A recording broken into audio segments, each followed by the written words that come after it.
Hello students, आज हम solution chapter का नेक्स्ट टॉपिक शुरू करेंगे। वो है ऑस्मोटिक प्रेशर। तो आइए शुरू करते हैं। ऑस्मोटिक प्रेशर क्या है? तो सबसे पहले इसकी डेफिनेशन क्या है ऑस्मोटिक प्रेशर की। The pressure exerted by the solvent molecules in the solution part when solvent is passing through semi permeable membrane through osmosis. तो सबसे पहले तो यहाँ पे ये देखना है कि प्रेशर डेवलप हो रहा है ये सॉल्यूशन साइड पे। ठीक है, प्रेशर कैसे डेवलप हो रहा है? जब सॉल्वेंट जो है वो पास होके सॉल्यूशन में जा रहा है। और सॉल्वेंट कहाँ से पास होके जा रहा है? ये सेमी परमिएबल मेम्ब्रेन से, जब ओस्मोसिस होती है। तो पहले समझते हैं ओस्मोसिस क्या है, फिर हम वापस इस पे आते हैं। ओस्मोसिस क्या है? When a solution and solvent are separated by semi-permeable membrane, then the passage of solvent molecules from pure solvent to solution part or from lower concentration to higher concentration of the solution is called osmosis। तो बहुत simple है osmosis में क्या है? अगर हम एक solution और सॉल्वेंट को हम सेपरेट करके रख देते हैं एक सेमी परमिएबल मेम्ब्रेन से। सेमी परमिएबल मेम्ब्रेन क्या हो सकती है? जैसे सबसे इंपॉर्टेंट जो हम यूज़ करते हैं वो है कैट स्किन, या आर्टिफिशियल भी हो सकती है, वो है कॉपर फेरो साइनाइड। तो एक साइड पे रख दिया सॉल्वेंट, दूसरी साइड पे रख दिया हमने सॉल्यूशन और सेपरेट कर दिया हमने सेमी परमिएबल मेम्ब्रेन से। या फिर ऐसे भी बोल सकते हैं दोनों ही साइड पे हम सॉल्यूशन भी रख सकते हैं, और एक साइड पे जो सॉल्यूशन है उसकी कॉन्सेंट्रेशन कम होगी और दूसरी साइड पे उसकी कॉन्सेंट्रेशन ज़्यादा है। कम कॉन्सेंट्रेशन का मतलब यहाँ पे ये है कि यहाँ पे सॉल्यूट कम होगा, इस साइड पे सॉल्यूट ज़्यादा है। इन टर्म्स ऑफ अगर हम सॉल्वेंट की बात करें तो इस साइड पे कॉन्सेंट्रेशन कम है तो सॉल्वेंट ज़्यादा होगा, और अगर इस साइड पे कॉन्सेंट्रेशन ज़्यादा है तो सॉल्वेंट कम होगा। तो क्या होगा अगर ऐसा सेटअप हम करते हैं? तो यहाँ से सॉल्वेंट सॉल्यूशन की तरफ आता रहेगा। कब तक आता रहेगा? जब तक दोनों की कॉन्सेंट्रेशन इक्वल नहीं हो जाती। ठीक है जी। तो जहाँ कॉन्सेंट्रेशन ज़्यादा है, जब वाटर यहाँ से इधर आएगा तो डेफिनेटली इसकी कॉन्सेंट्रेशन कम होगी, और जब दोनों की कॉन्सेंट्रेशन इक्वल हो जाएगी तो तब इक्विलिब्रियम आ जाएगा। लेकिन तब तक जब वाटर इधर जाएगा तो इसकी हाइट बढ़ेगी, और हाइट बढ़ने से इस साइड पे एक प्रेशर डेवलप हो जाएगा। उसी प्रेशर को हम बोलते हैं ओस्मोटिक प्रेशर। तो ओस्मोटिक प्रेशर किसकी वजह से ये हो रहा है, या हम इसको ऐसे बोल सकते हैं कि ओस्मोसिस की वजह से जो सॉल्वेंट का ट्रांसफर हुआ सॉल्यूशन साइड में, उस एक्स्ट्रा सॉल्वेंट ने जो प्रेशर एक्सर्ट कर दिया है उसी प्रेशर को हम बोलते हैं ओस्मोटिक प्रेशर। ठीक है जी। तो दूसरी बात ये है, अब हमने देखना है कि प्रेशर डेवलप हो चुका है, ओस्मोटिक प्रेशर इसको हम बोलेंगे। अब दूसरी बात ये देखनी है कि जितना डिफरेंस ज़्यादा होगा कॉन्सेंट्रेशन का, उतनी ओस्मोसिस ज़्यादा होगी, उतना ओस्मोटिक प्रेशर ज़्यादा होगा। ठीक है।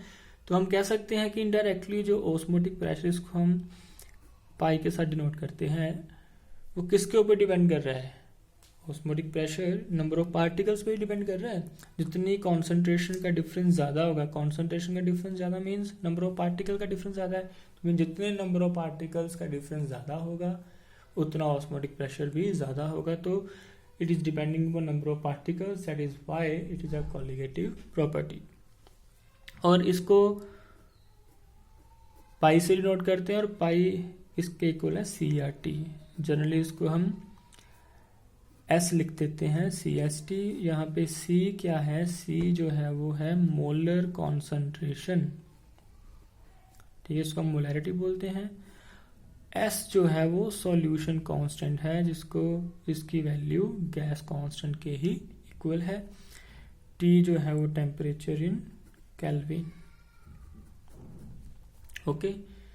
और जैसे pressure PV equals to nRT हमने देखा है, तो यहाँ पे P को हम क्या लिख सकते हैं? N/VRT, या फिर simply number of moles in given volume, that is called molarity.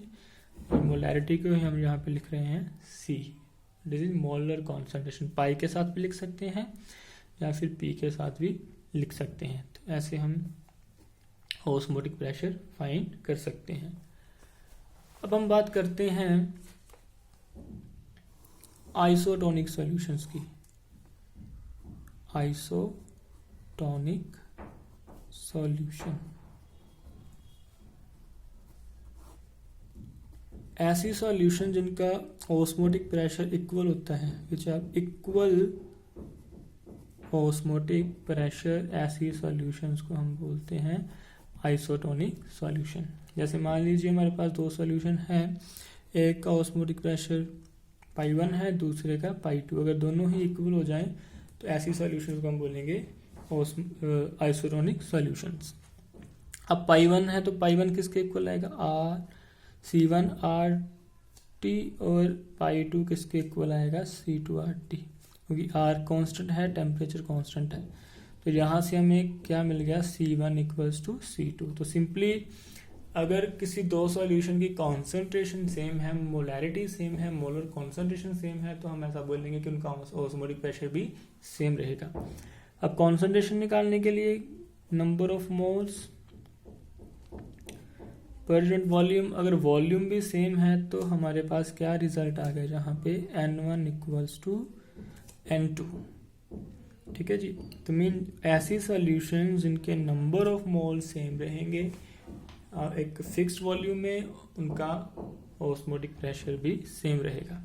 अब नंबर ऑफ मोल्स कैसे निकालते हैं हम, given mass divided by molecular mass, given mass divided by molecular mass. तो यहाँ से एक बड़ा इंपॉर्टेंट हमारे पास फॉर्मूला आ गया, और इसके ऊपर न्यूमेरिकल अक्सर पूछ लिया जाता है मॉलिक्यूलर मास फाइंड करने के लिए।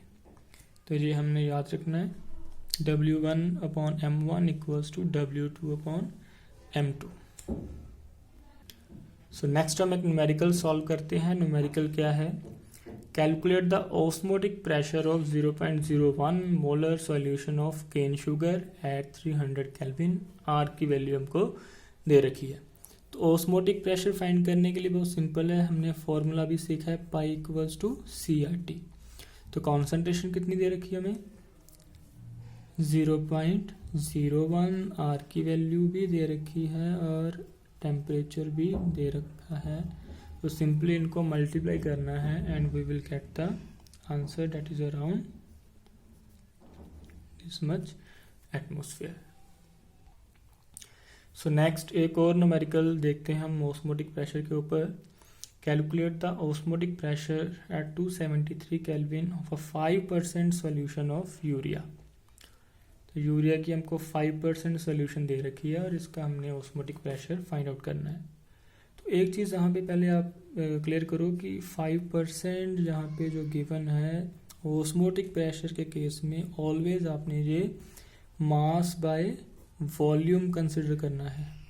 ठीक है, मास बाय मास नहीं है, इसको हम वेट ओवर वॉल्यूम कंसिडर करेंगे। कहने का क्या मतलब है, 5 ग्राम इन 100 ml ऑफ सॉल्यूशन।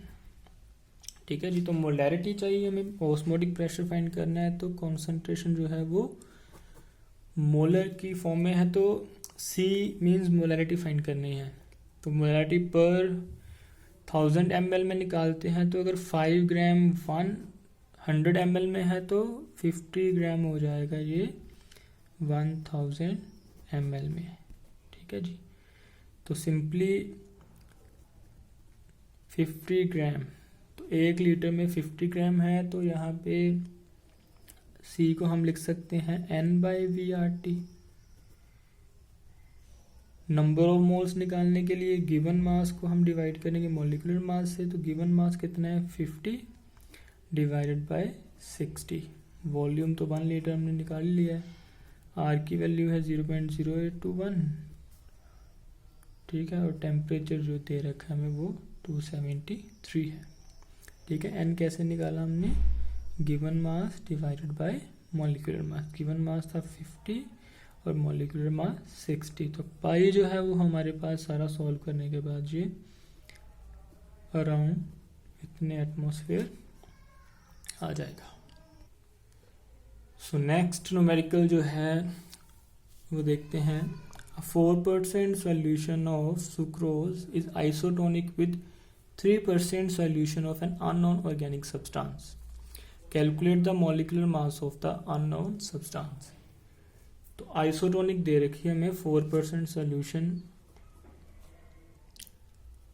सुक्रोज की, और दूसरा कोई ऑर्गेनिक कंपाउंड है जिसका हमने मॉलिक्यूलर मास फाइंड आउट करना है, वो दे रखा है 3% ऑफ ऑर्गेनिक सब्सटेंस। तो सबसे पहले अगर ऑस्मोटिक प्रेशर इनका सेम है तो हमने पहले पढ़ रखा है जो formula C1RT equals to C2RT, it mean C1 equals to C2। ये कैसे निकालेंगे? N1 upon V equals to N2 upon V, volume अगर सेम है तो ये बनेगा N1 equals to N2। N1 equals to N2 means N1 कैसे निकालते हैं हम? W1 bye M1 equals to W2 bye M2। तो अगर ये 4% सुक्रोज है तो 4% मीन्स 4% का मीनिंग क्या है?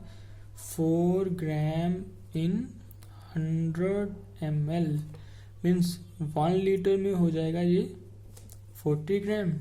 और ऐसे ही 3% का मतलब 3 ग्राम इन 100 ml और 30 ग्राम इन 1 लीटर।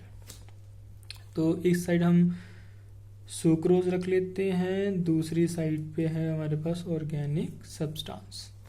तो W1 इस केस में 40 आ गया, और सुक्रोज का जो मॉलिक्यूलर वेट है वो है 342। ठीक है जी। और ये जो वेट है ये बनेगा 30, और यहाँ से हमने M2 जो है वो निकाल लेना है। तो M2 क्या बनेगा?